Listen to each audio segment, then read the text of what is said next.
今仔日下晡3点多，有民众提乌色的塑料到司法院门口，破伫宪法法庭的牌仔顶悬，佮刺几落的乌色的手印。台北市中正第1分局调监视器，伫咧下晡4点的时阵，抓到一个嫌犯到案说明。16时10分已经将该嫌带案说明目前厘清他的犯罪动机中，那讯后会依照刑法的毁损罪及废弃清理法移送侦办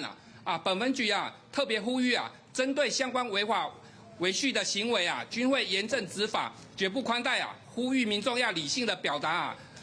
共同维护良好社会秩序。通看到司法院条仔顶悬宪法法庭的牌仔，互人破甲乌索索，佮有几落的乌色的手印。司法院即马已经甲塑料拢清理好势。台北市中正第1分局是抓到一个嫌犯，伊是定出面抗议的民众颠三成国。